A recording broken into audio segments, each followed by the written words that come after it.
இந்த வீடியோவில் ஒரு குரங்கு பொம்மை இருக்குது. அந்த குரங்கு பொம்மையை பார்க்கும்போது உங்களுக்கு என்ன தோணுது? ஒரு குரங்கு பொம்மையை பார்த்து என்ன தோண போகுது? அது ஒரு சிலை அப்படின்னு நீங்கள் நினைக்கலாம். ஆனால் இதில் ஒரு ஸ்பெஷல் இருக்குது. இதில் எதில் உருவாக்கியிருக்காங்கன்னா பைக்கு ஸ்டார்ட் ஆகிறதுக்கு உதவுற ப்ளக்கு, அந்த ப்ளக்கை வச்சு இந்த பொம்மையை உருவாக்கியிருக்காங்க. உண்மையிலுமே பார்க்கும்போது சூப்பராக இருக்குது. வீடியோ பாருங்கள். இந்த வீடியோ பார்த்த உடனே உங்களுக்கு என்ன தோணுது? இது ஒரு டைல்ஸு. இந்த டைல்ஸை தண்ணி ஊற்றின உடனே எவ்வளோ மேஜிக் மாதிரி மறையுது அப்படின்னு தானே தோணுது. ஆனால் இது ஒரு டைல்ஸே கிடையாது, இது ஒரு சிங்க்கு. ஒரு சிங்க்குக்கு எதுக்குடா இவ்வளோ பில்டப்னு நினைக்கிறீங்களா? பணத்தை வச்சுக்கிட்டு என்னடா பண்ணுறதுன்னு நினைக்கிறவங்களுக்கு இந்த மாதிரி ஆடம்பரம்லாம் சிம்பிளான விஷயம் தான். இதோட விலையெல்லாம் கேட்டோம்னா இந்த சிங்கை வாங்குறதுக்கு நம்ம ஒரு வீட்டையே கட்டிடுவோம். இந்த சிங்கை பற்றி நீங்கள் என்ன நினைக்கிறீங்க? கண்டிப்பாக கமெண்ட்டில் சொல்லுங்கள். நம்ம ஏதாவது ஸ்டார் ஹோட்டலுக்கு போனோம்னா அவங்க கொடுக்குற டிஷ்ஷை விட அவங்க பண்ணுற டெக்கரேஷன் தான் அதிகமாக இருக்கும். அதே மாதிரி ஒருத்தர் ஜூஸ் ஆர்டர் பண்ணியிருக்காரு. அந்த ஜூஸ் மேலே ஐஸெல்லாம் வச்சு பயங்கரமாக டெக்கரேஷன் பண்ணியிருக்காங்க. ஆனால் இவர் என்னடா ஐஸை உள்ளே போடாமல் வெளியே வச்சிருக்காங்கன்னு சொல்லிட்டு அதை பிடிச்சி இழுத்துருக்காரு. அது மேலே சும்மா தான் வச்சிருக்காங்கன்னு அவருக்கு நல்லாவே தெரியும். சும்மா இழுத்து பார்த்துருக்காரு. இழுத்த உடனே மொத்தமும் போச்சு. இங்கே ரெடிமேடில் எவ்வளோ விஷயங்கள் பார்த்துருப்பீங்க. ஆனால் ரெடிமேட் ரோடு பார்த்துருக்கீங்க.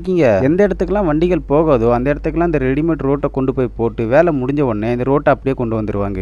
கண்டிப்பாக இது யூஸ்ஃபுல்லாக ஒன்றா தான் இருக்கும். எங்கேயாவது காட்டுப்பகுதியில் வண்டி கொண்டு போகணும்னா கண்டிப்பாக சேத்துல மாட்டிக்கும். அந்த இடத்த கண்டிப்பாக யூஸ் பண்ணிக்கலாம். இதை இப்படி யோசிச்சு பாருங்க. நம்ம விவசாயம் பண்ணுற நிலத்துல உள்ளே போயிட்டு லாரி வெளியே வரும்போது கண்டிப்பாக நிறைய லாரிங்க சேத்துல மாட்டிக்குது. இந்த மாதிரி நம்ம கிட்ட ஒன்று இருந்தால் எவ்வளோ யூஸ்ஃபுல்லாக இருக்கும். வீடியோ பாருங்க. ஒரு புக்கை ஸ்கேன் பண்ணணும்னா அது ஒரு தாளாக எடுத்து அதுக்கு எவ்வளோ மணி நேரம் ஆகும். ஆனால் இந்த மிஷினை பாருங்க, நம்ம ஒன்றுமே பண்ண தேவையில்ல. புக்கை அப்படியே வச்சுட்டா போதும்.